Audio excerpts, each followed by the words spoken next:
Hey everybody, my name is Chris McCann, and thank you guys for coming out to the panel. So just to set the stage a little bit, so we're going to be talking about beyond the ICO. And what that really means is a lot of these crypto or token related companies, once they do the token and get on the exchange, that's not the end, that's kind of the beginning of the company. So there's all sorts of issues around customer development, partnerships, real use cases. And we brought a really fantastic panel from a cross-section of these different areas around that. So to get started, we're going to do some quick introductions. And then during the introduction, it would be great to also get some context on what you guys are doing in this space, plus like your main interest on the blockchain side. So maybe we'll start with you, Ben. Yep. Hi, I'm Ben Jorgensen. I'm one of the co-founders of Constellation. I serve as the COO.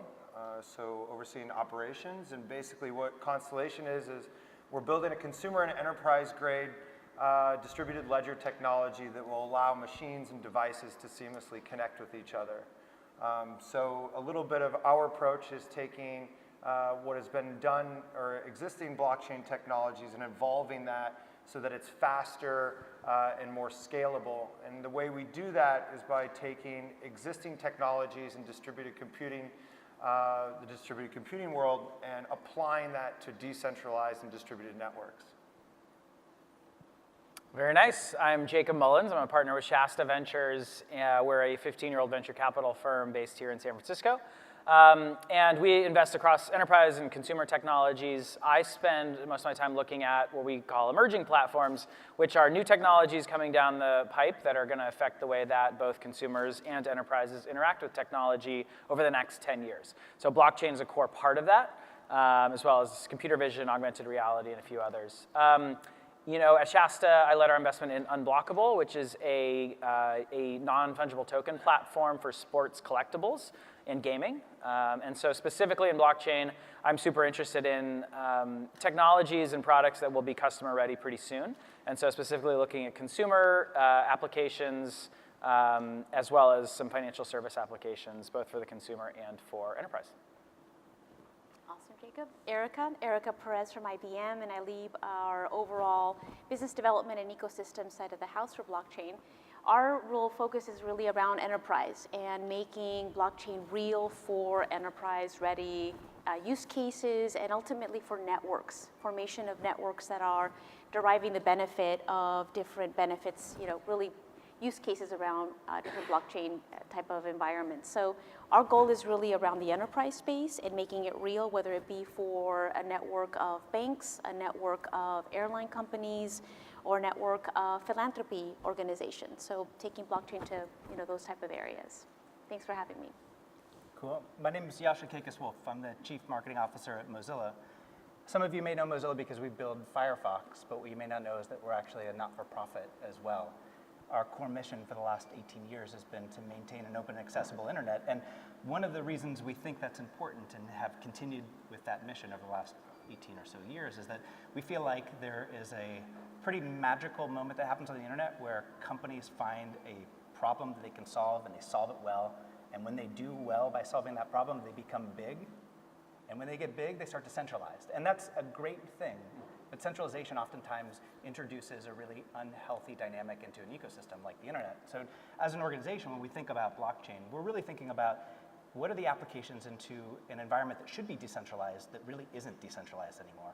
And how can it be potentially an advantage for us as an organization to be really an instigator in the ecosystem of the internet? Cool. And just a little bit of background on myself. So my name is Chris McCann. I previously spent the last 4 years at a venture fund called Greylock Partners. Recently left to focus on the blockchain space full-time. And then I also published a newsletter called Crypto Weekly. So cryptoweek.ly, which features a lot of the best tech, developer, and related events for builders and makers in this space. So the first question I'd like to dive into with you guys is a lot of the blockchain industry is waiting for these use cases to emerge. And given your guys' organizations and your perspective, you probably see a lot of the most interesting things coming down the pike, so to speak. So I'd love, maybe we could start with you, Jascha, of what are the various use cases you guys are exploring, and what do you think will be the first that actually get real adoption in the blockchain space? So our our main focus in product development is building consumer products. And kind of our design principles for our consumer products are that they all need to be fast and performant first, and they need to be user-centered second.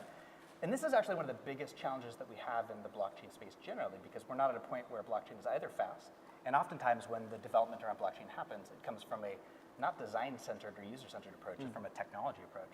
So when we think about its application, we actually struggle a little bit with how it can be applied into the consumer product world, although we think there's potentials there in the future.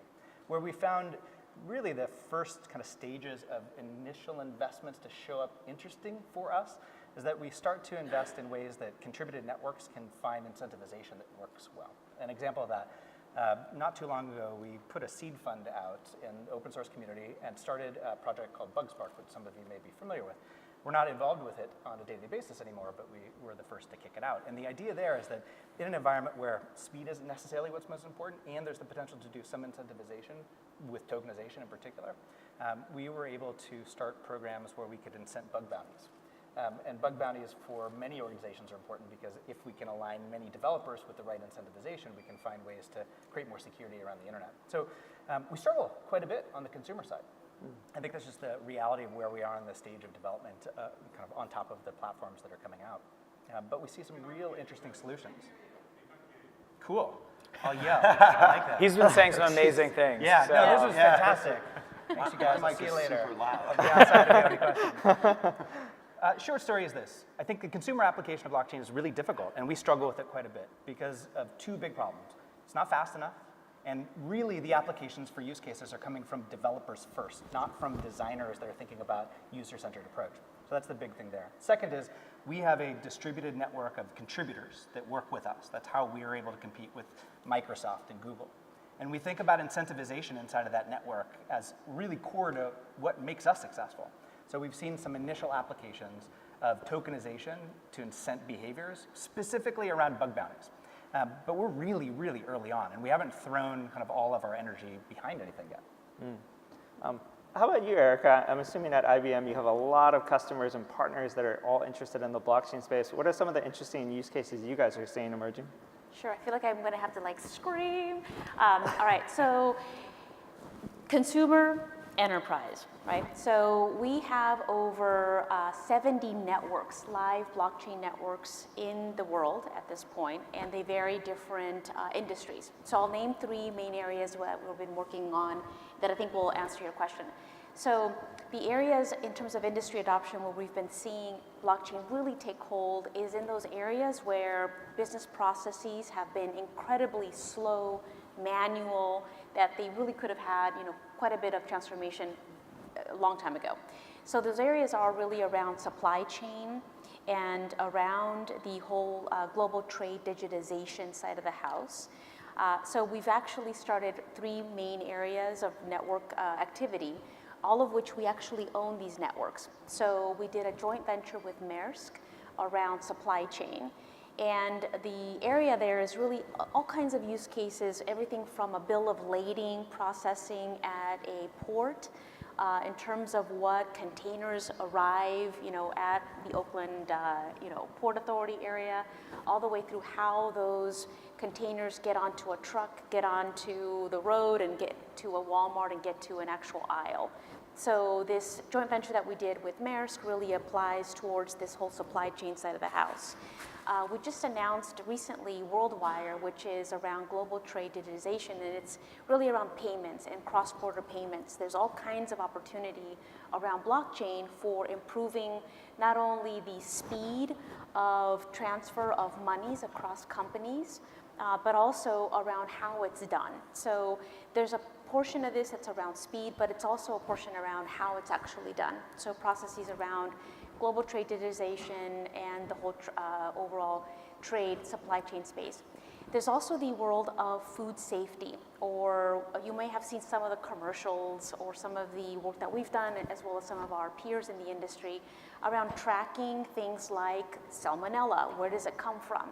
Why does it take so long to identify where the spinach, I want to call it a farm, I don't know if it's a farm, a spinach farm, why do we have to go kill tons of spinach when it's, maybe one farm and one machine that was contaminated? So we formed a network called Food Safety with the collaboration with Walmart. And there's all kinds of participants that have joined that network to not only benefit from the use cases, but also grow those use cases. And we also have multiple startups and ISVs that have started bringing in their own applications and their own innovation to these. So those are the three networks in terms of enterprise kind of adoption that we're seeing.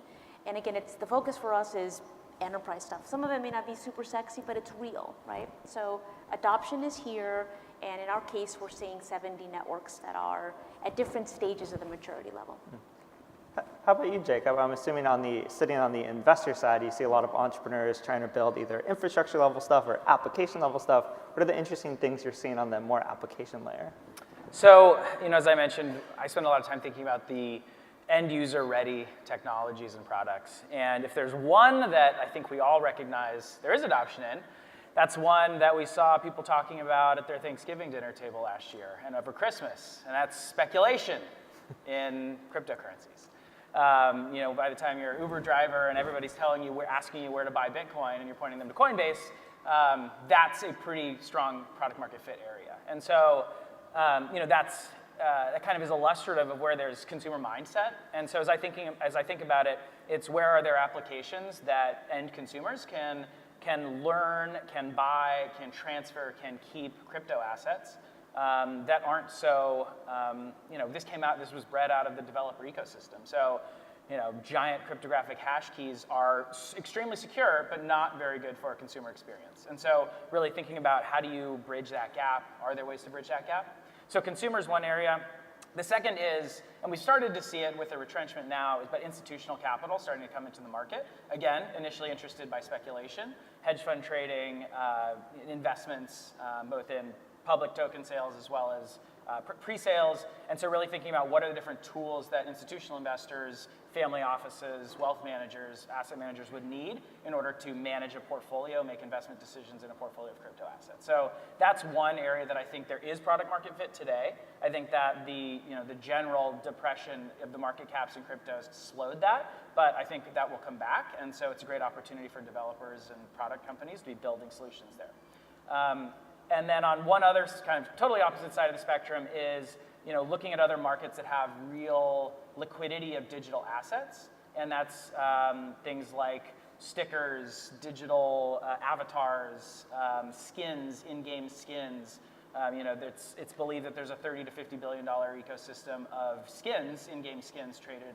Today, those are just pixels. Those are bytes and bits that can be copied with no difficulty.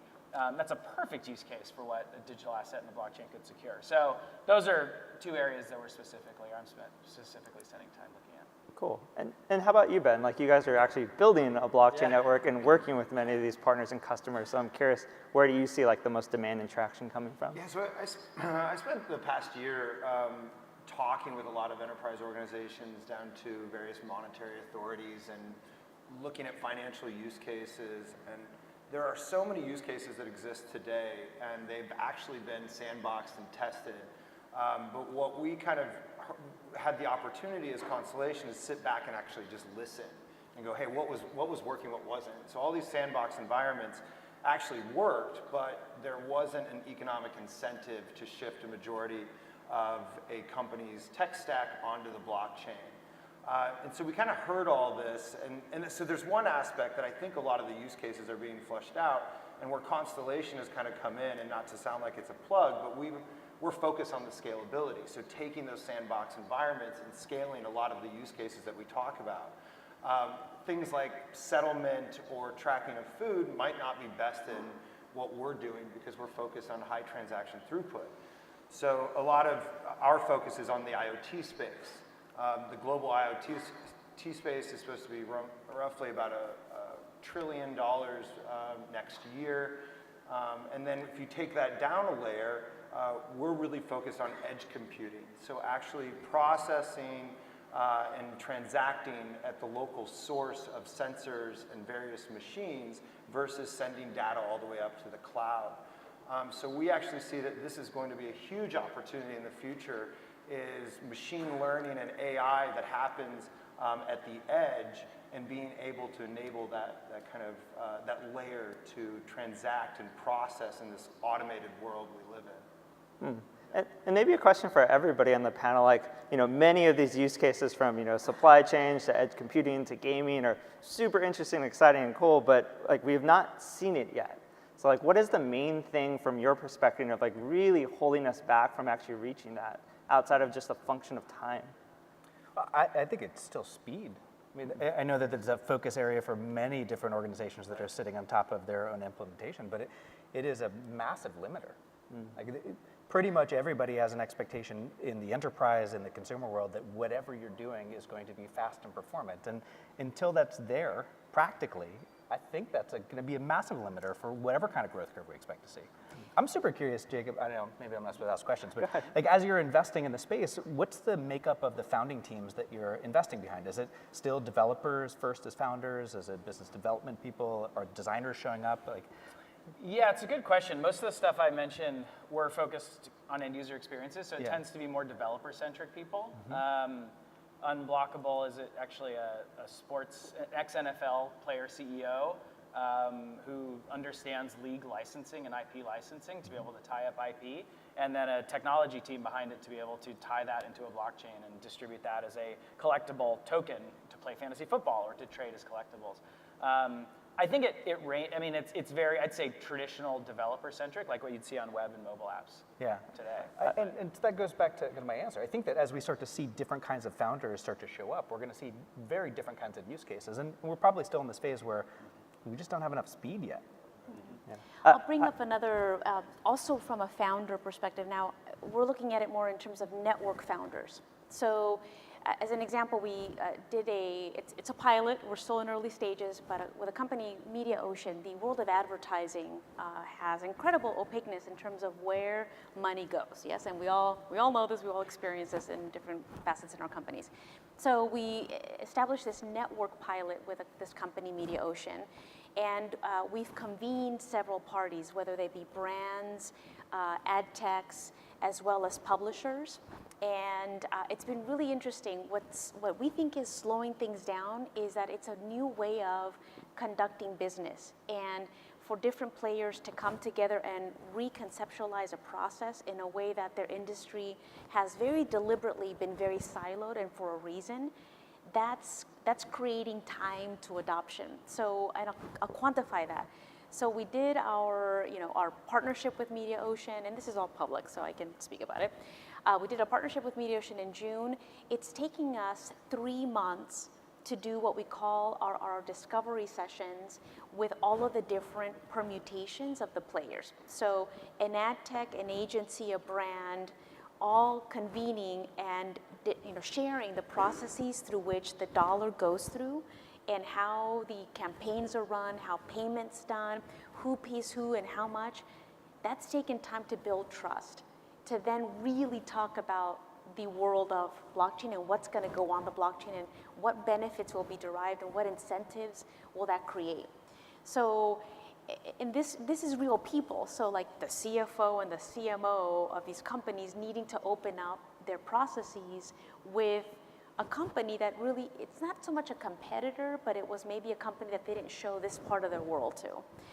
So that we're seeing is one of the hurdles to adoption. Is it's a very different way of conducting business, and that's just in what you're doing to improve an existing process. Now, to go and transform an entire new process and have it be born on the blockchain, that takes a very different type of piece. So for us, it's been this model and this thinking that's taken business leaders some time to understand, including our own as well. I just want to add one thing, because we all talk about like the blockchain for X and like solutions of the blockchain, but the other side of the equation always gets left out, and that's the mining side, is activating these distributed networks and creating whether there's mobile miners on these high-powered phones that we have, or unused computing in server space, like we saw the evolution of unused computing power back in the 80s. We're starting to see that all over again, but attached with incentivizations. So I think that one of the major use cases that really isn't explored at scale especially for enterprise, is activating all this unused storage space to participate in all these various blockchain ecosystems. So I'll say something controversial to your question of why isn't it being more broadly adopted yet? And I think it's because it's really not good for anything yet, not better than traditional purposes yet. And I'm saying that because I'm actively investing in this space. I think there's a lot of opportunity here. I think we're all here because we're in the startup world. We see the big shifts. We see the needs for privacy, for decentralization, for speed. But until it's truly better than using a database or using traditional network infrastructure, it's not going to be adopted. And so that's why I'm excited for platforms like Constellation, for large companies like IBM, to be pushing it forward and finding the true use cases for why an end customer is going to use it. It's funny you said that.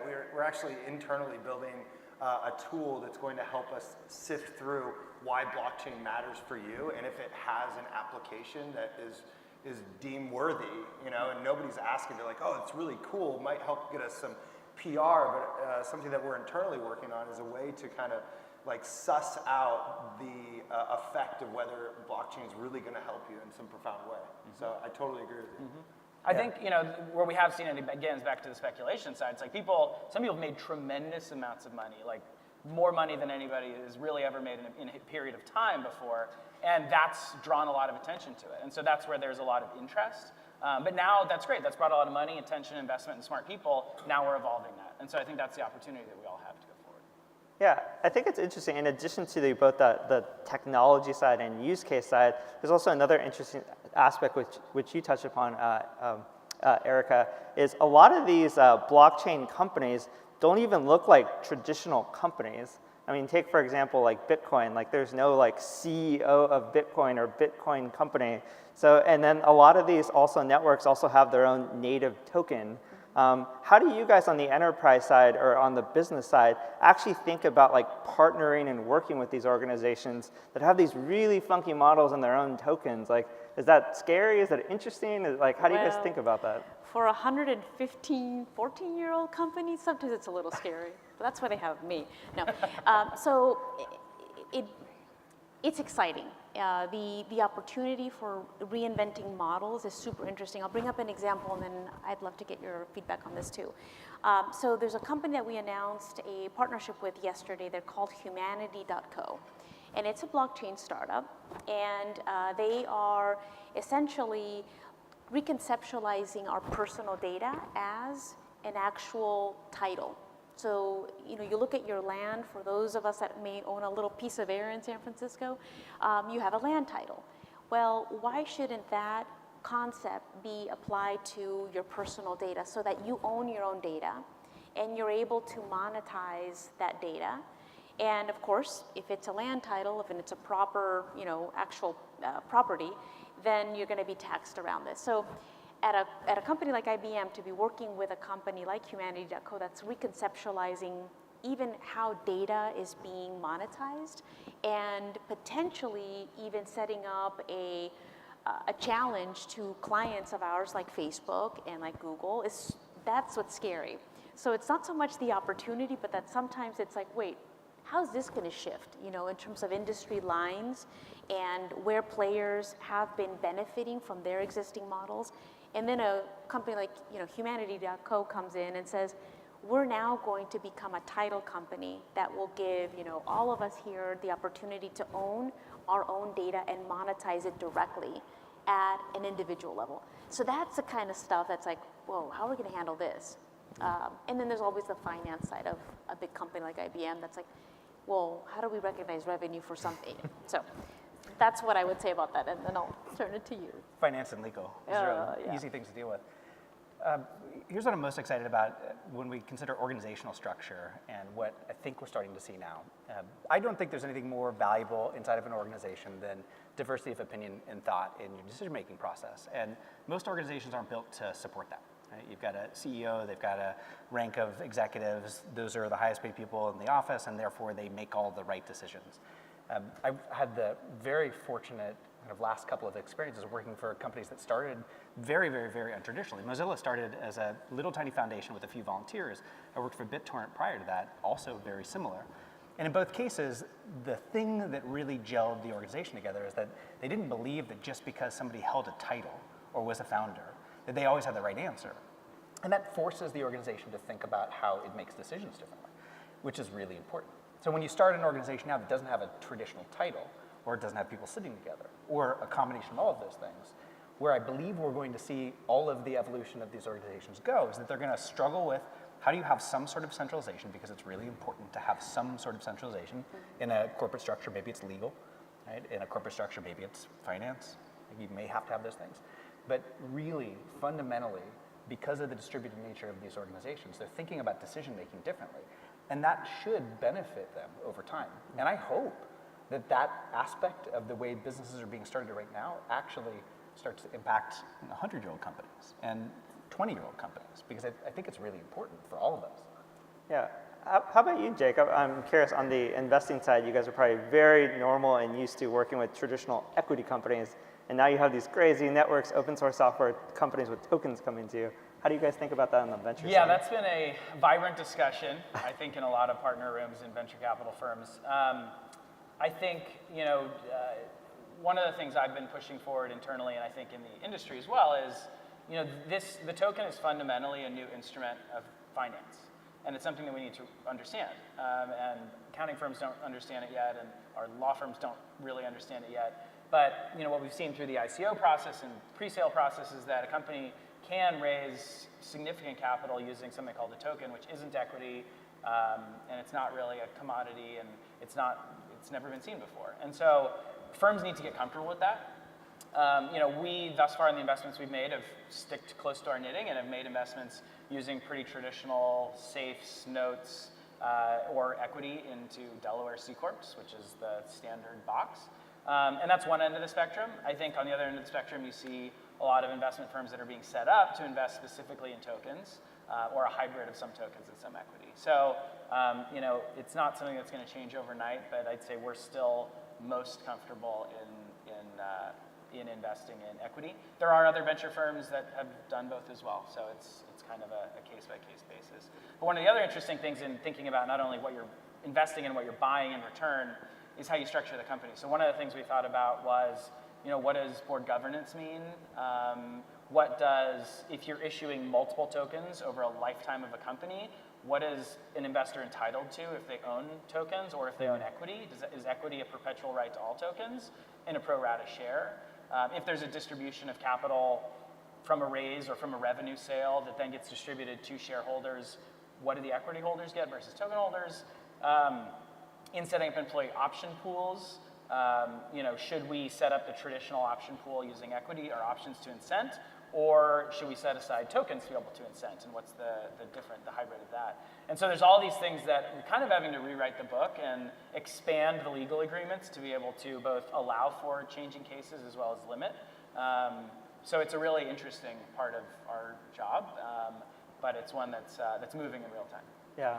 Jacob and I rapped about this several times over cocktails or meetings because there's no playbook to how you do this, right? And so this ICO phase happened where everybody's raising millions of dollars, and then you have this pullback in the whole cryptocurrency market where you saw all that money slashed into thirds, and it was overnight. So a lot of what Constellation looks at, and the way we approached it from the very beginning was, we know the crypto space. We know how to build out these communities. We have 30,000 people on Telegram, 100,000 people on Facebook. We knew how to navigate them, and we knew how to navigate the crypto markets to help us fundraise. And that allowed us to pursue cryptocurrency in one capacity, like a part of Constellation. The other majority of Constellation is building great technology. So once you kind of remove that, the cryptocurrency, you're almost taking risk off the table for enterprise, for the consumer side, for venture, by saying, hey, you don't have to navigate that. It is dangerous water. It is crazy. It's what you read about. And so now you open up this opportunity that we went through a complete non-diluted fundraising round, and now we have blue skies to go back to venture and everybody and enterprise and say, hey, we want you to come in. We want you to help us with governance. We haven't really had much beyond us kind of building what we needed to. Now we're looking for this next phase. So I think you're going to see a huge new phase of companies that are looking for more for improved governance and accountability. You know, I'll add another element to this. So for us, the unit of analysis is this network, the formation of a network. And there are different governance models for a network itself. So you can have either a consortia that is pulled together, and that's when all of the different entities have fairly similar, balance of power. Then there's actual network founder-led. So this is when a company is the owner of the network. And they really seed the network itself. They create the incentive structure, the monetization structure. There are examples, again, brought up the Maersk earlier one, where we decided a joint venture. So we put in quite a bit of money, Maersk did their own piece, and then we have our own governance model there. So from the foundation and the funding and investment of networks, which is where at an enterprise level, that's how blockchain will survive and continue to grow and prevail. There are even different incentive and funding and investment models on how networks are formed, operated, and governed. So that is also an area where there's no playbook. We're making it up as we go. We make mistakes on one, we learn, we adopt it and implement it for the next one. So I would also consider investment in terms of how networks are actually funded, formed, and governed. Sorry, really quick. There's a huge opportunity by enterprise to tap into these esoteric groups of cryptocurrency investors because they're also your developers and they also evangelize your product in new ways. I mean, you go on our Telegram, it makes me nervous when I tap into it because it's like the moment you're there, my co-founder Altif will say, he's like, you have to sit there for 20 minutes and start answering questions because they care. Now that brand touchiness, like from a CMO perspective, is priceless. And that was all organic growth that you can offer that by just being open. Actually, to build on that, we're going to do some deep dive questions on the use case side and then go more into the financing side. On the use case side, Erika, I'm curious, a lot of these larger enterprises like Maersk or others that are interested in this, what are the main reasons why they're interested? Is it because of the technology stack? Is it an edge over competition? Is it cost savings? Or maybe it's community engagement? What's actually the thing that's driving them to explore this area? Okay, so I'll provide some general pieces here. So on one level, blockchain's providing an opportunity for industry lines to blur, right? And for players like a Maersk to all of a sudden actually collaborate with their competitors, with a Hapag-Lloyd, an APL, American President Lines, and serve the broader industry. Now, no one's doing this just out of the goodness of their, heart, but it's really to figure out how to best transform an existing environment, an existing industry, but also have an edge and have a role in redefining it. We're seeing companies develop a new revenue stream by looking at blockchain. So there's the less sexy stuff, which is how to transform existing bill of lading processes with, port authorities. So going back to the supply chain or trade world. But it's really about identifying what is a new model of revenue stream. How will my company, how will my industry change with the advent of blockchain? And how can I start getting my toe in the water? How can I start shaping what that looks like in a way that's going to benefit my company? So the key trends we're seeing there is really around transformational, type of areas. So how can I continue to grow and pivot as a company, especially with very old companies that are now seeing new entrants coming in. Blockchain's providing a whole new access point. So I would say that that's one of the main ones. Yeah, cost effectiveness or efficiencies, takeout, that's good stuff, but it's not the main reason why companies are doing it. At least not the ones that are being super innovative and even more aggressive. So. And Jascha, I'm really curious, Mozilla is a super interesting company in the sense that it's already an open source software company and it's already distributed, so it actually shares a lot of the similar ethos as the crypto market. I'd love to hear more about some of the projects you guys are actually looking at and exploring, anything you can talk about and share. Well, I think BugSpark is probably the best one as we look at how to build off of what we've known for the last 18 years, which is developing community, working closely with the community, thinking about how that community is either incented because they believe in the mission or can't be incented actually. We think that there's real application there.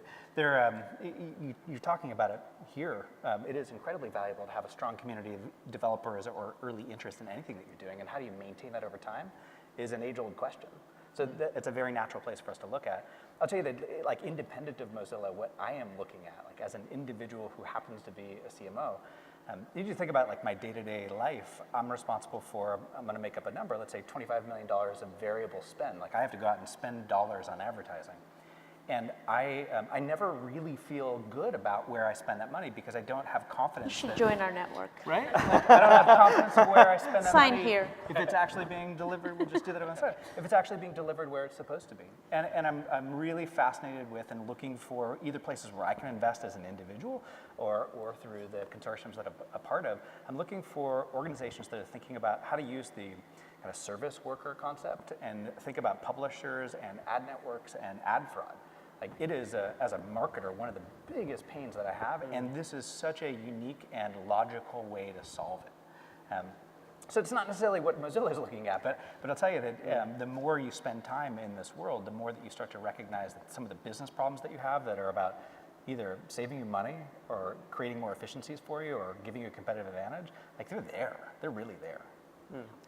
And Ben, like, as you guys are building out your own blockchain network, how do you guys think about actually ensuring that the network is enterprise ready when you're working with people like Mozilla or an IBM?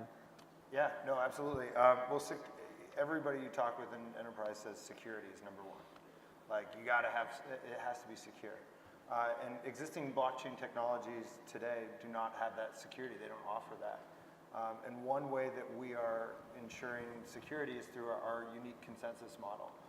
So we take everything that we build is really taking the mind of what enterprise needs for this to be successful. So rethinking your consensus model to provide more security, right?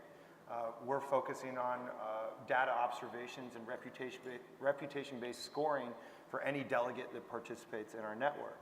Why does this work? This also kind of leverages itself to why enterprise would come on board. Wouldn't you feel more comfortable working with a network that's built off of historical data, reputation versus something like a proof of work, where it's the largest token holder or largest stakeholders in the network ultimately drive or validate the transactions in the network? Like, that's a bottleneck that's going to hit enterprise at any scale, regardless of transactional speed. The other main thing that that we focus on is for enterprise, as Jascha said, is speed. Like, that's the game right here.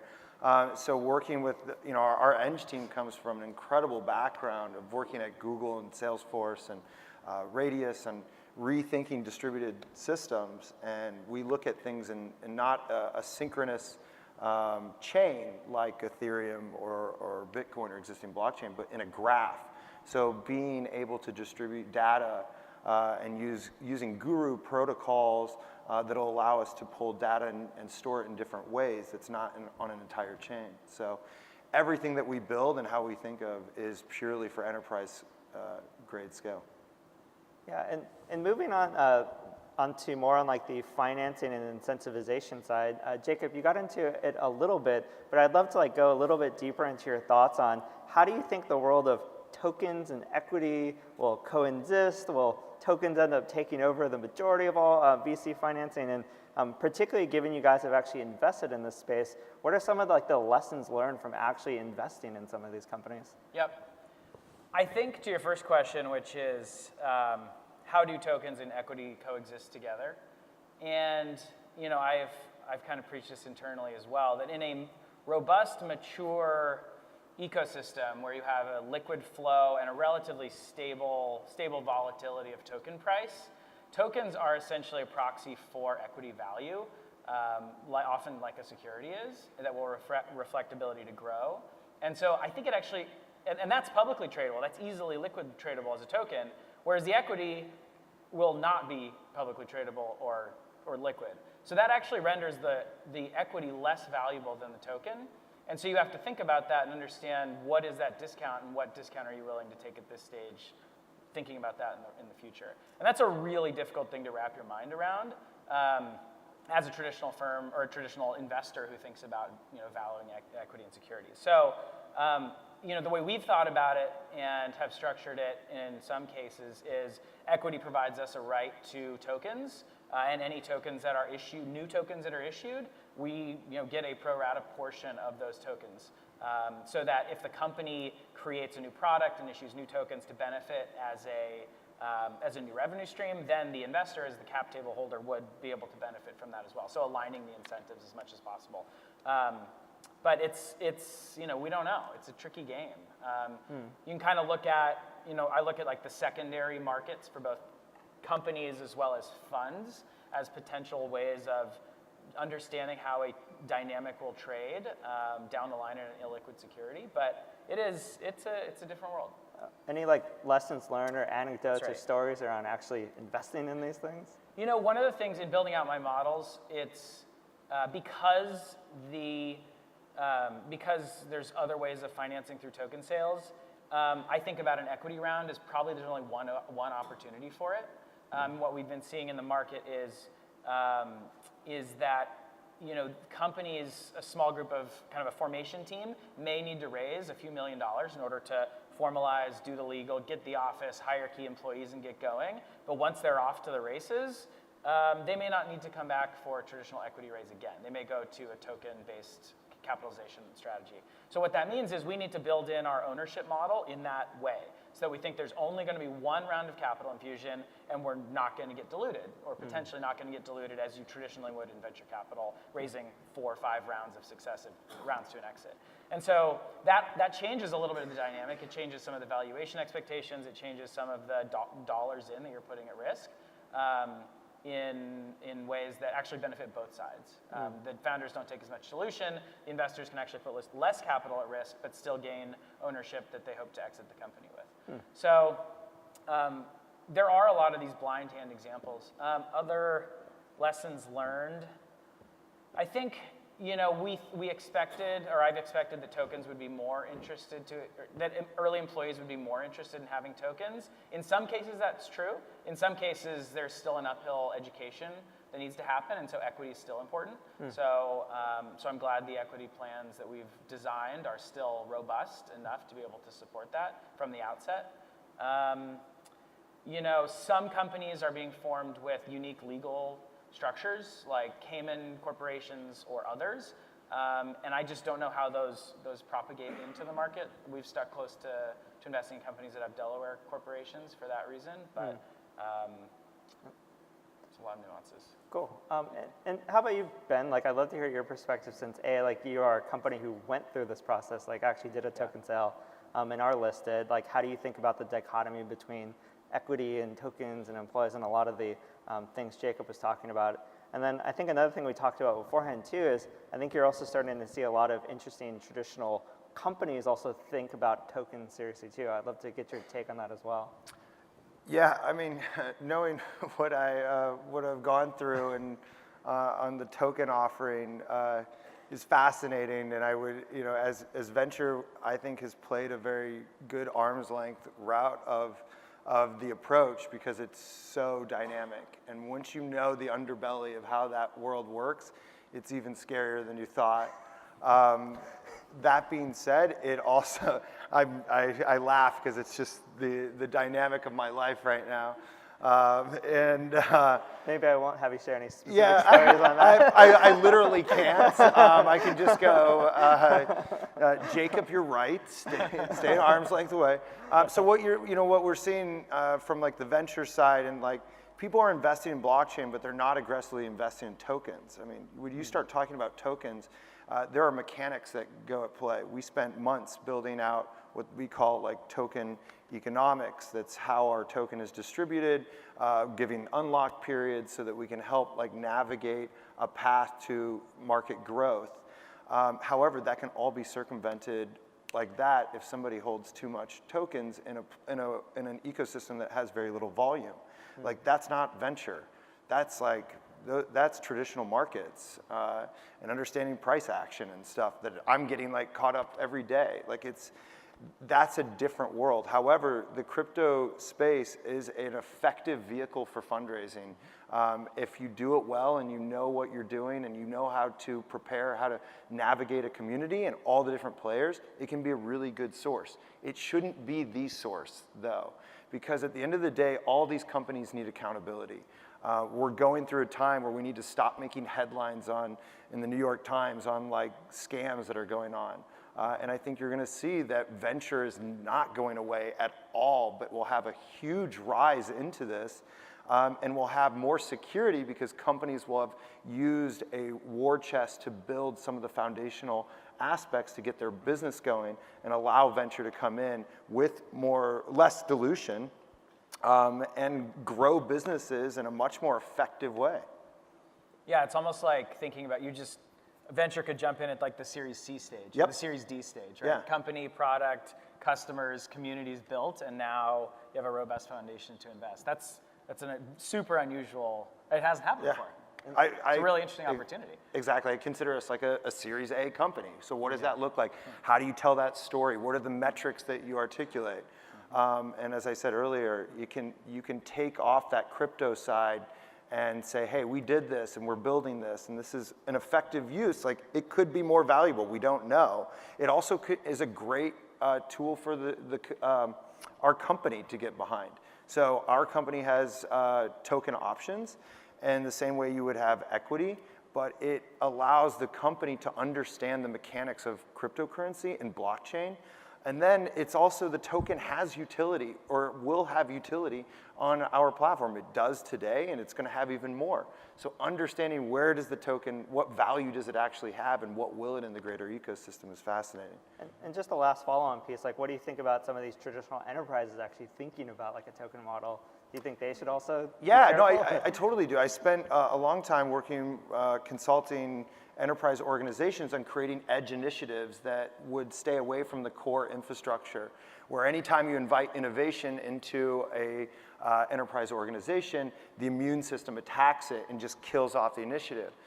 So a lot of what enterprise is thinking is like, how do we take some of these initiatives, build it on the edge where it's not touched by the parent organization, but then how do you get funding for that?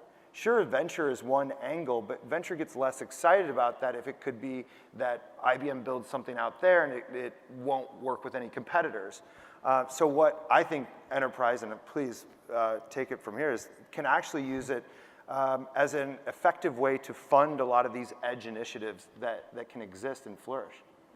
I mean, networks themselves can, certainly, and we're looking at this, still in the early stages, but looking at how can networks effectively create and use a token within the network. That's a way that monetization can occur, that more funding can actually surface to these networks. So let's just say the Media Ocean network, this advertising network, really takes off overall. Then we can establish a token within that network, and that can fund itself at a network level.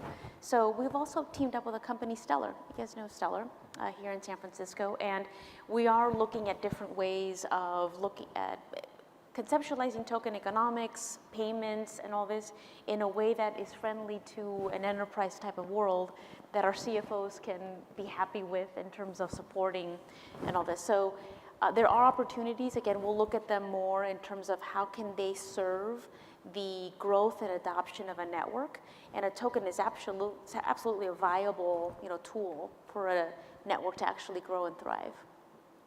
And I'm curious to get your thoughts on it too, Jascha. And then also Mozilla is interesting in the fact that it's both a foundation plus has a lot of these open source contributors that are actually putting in a lot of their own work and hours into it.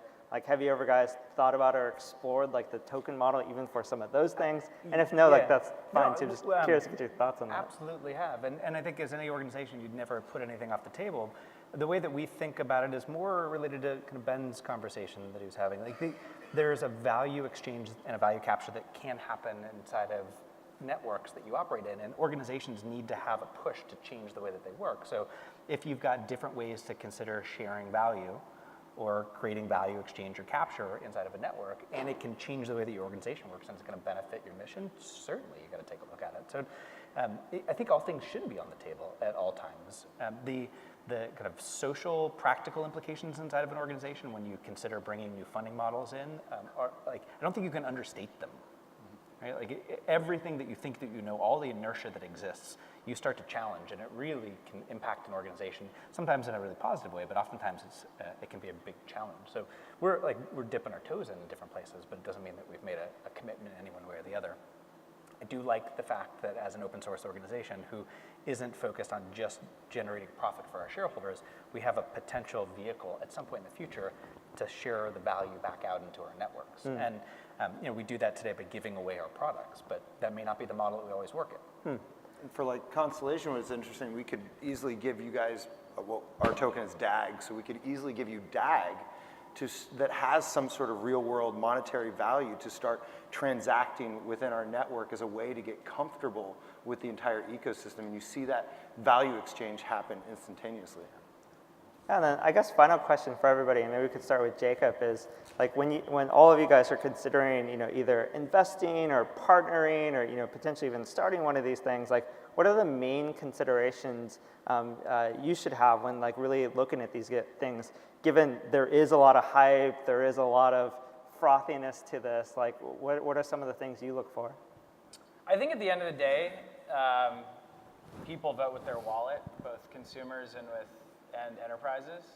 And free products are great, and being able to give things away are great, but it's difficult to actually understand where the signal is and where the hype is and how to differentiate that. And so as I think about it, and before joining Shasta, I've been an entrepreneur and for a couple of different companies, and focusing on getting people to pay for things is like the most important thing. And so thinking about how do you do that earlier on in any company, but specifically here, here there is a lot of incentive. It's a multi-dimensional incentive for opportunity and for making money, and so that's good, and that's where you're getting a lot of the hype. But really think about the core value prop of the product and get people to pay for it. And if you can do that, then I think you can scale into a successful business. And how about you, Erika? When you're looking at these things, like what are some of the considerations for you guys on the partnership side? It's there's so many pieces to this, right? But I'll boil it down to even when I look at what our team's going to go focus on, right? In terms of exploring a partnership around even a network or even a pilot around it. What is the realness of the use case? What is the viability of it to be a part of a broader roadmap, not just in and of itself like in isolation, but what can it serve as a platform for in terms of, again, a roadmap of a sequence of benefits that can be derived by a particular network. So that's one piece. And then the other piece is, are the founders of this team, whether it be a network or of a potential partner, whether it's a startup or Mediation is not a startup. I mean, they're a very, very much successful company. Is their leadership team committed, and do they understand what they're getting themselves into? Because it's uncharted ground, and we will need to approach difficult decisions in terms of how we go establish this together. So as long as there's a willingness, for that. So there's the meatiness of the use case of what we're out there to go solve potentially with blockchain and the roadmap for it. But fundamentally, it's the commitment of the leadership to go do this together. That there's a solid funding, mechanism to be able to do that. And by mechanism, is it, will you be able to fund the pilot? So I would say those two pieces are critical. How about you, Jascha? I mean, I'm not as sophisticated of an investor as you are, Jacob, but I think that when you scrape away the hype, you're really looking for a clear value proposition, and you want use cases that are real and practical and have like proven viability. And that's I think a tried and true in kind of investment view.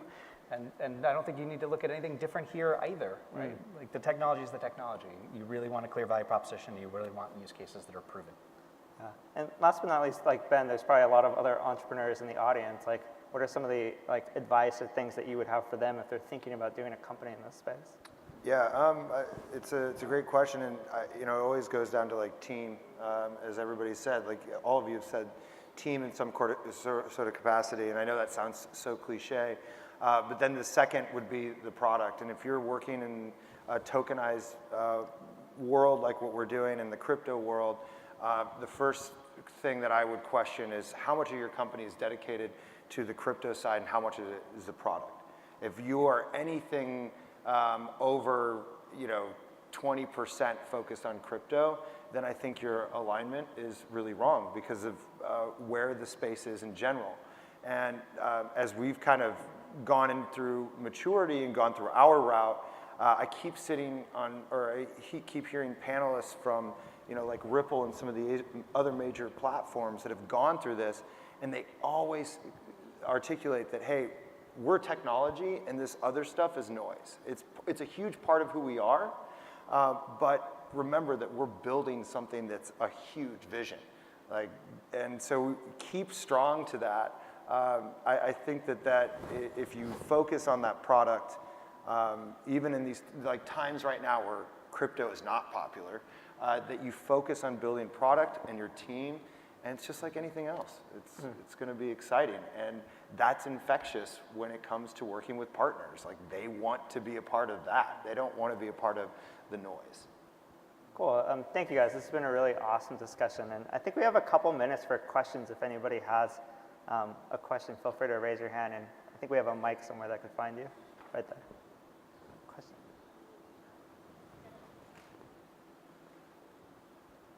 Josh, I was wondering your thoughts on the EOS blockchain in regards to your comments on speed and scalability. I don't want to get into any specific applications. I think I'm talking more generally about the technology, and I think good if we can find it's EOS, if it's someone else, if it's somewhere else that we haven't even heard about yet. Anytime we can start to make advancement in speed, that's when we're going to see more practical applications, more practical use cases, especially on the consumer side.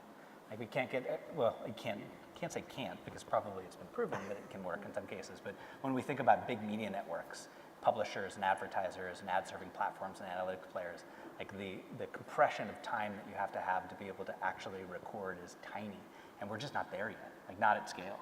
I don't think we are. Not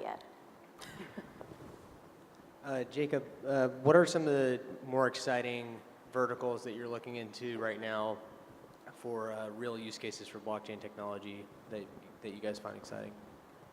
One of them that I've been seeing a lot right now, which kind of resembles the early days of kind of online advertising / user understanding, is understanding who owns your tokens and how you can understand characteristics of them more broadly. So right now, most of the time, the projects don't know who own their tokens. If they sold them to them directly, they do, but people that are buying in the retail market, they don't. And so if you knew that you had certain characteristics that were, certain demographics and interest sets, that could help you target certain messaging to them, to both reactivate, to tell their friends, to not sell your tokens, or to continue to grow. And so there's a number of companies focused on kind of almost like a CRM, but for tokens. I think that's one interesting space where there's a lot of opacity right now. And then the other side is putting the pipes together for institutional investors to bring capital in at scale, because more than most markets, the Wall Street market, wherever it's located, the type of investor is pretty good at finding edge and opportunity, and we saw that in the first part of this year, and I think that will happen again, but at a bigger scale, and that creates opportunity for all of the companies that are going to be built. And so how do we let those types of investors make investments at scale, but then also keep those investments there so that it's not so volatile? Any other questions? Going once, going twice? Okay, thank you guys. It was an amazing discussion. Thanks, Chris. Thank you That was awesome. Thank you, Great job, man. Thank you, guys. And then before we leave, I just have one announcement. I think in this room right afterwards, there's going to be another discussion on running a node on a distributed ledger. It's a demo of Constellation. Yeah, my co-founder Wyatt and our VP of engineering, we're going to give a much more detailed overview of what we're building from a technological and mathematical framework. And their perspective on the space is beyond brilliant, and it's not just a bias. When I hear them talk, they're very inspiring.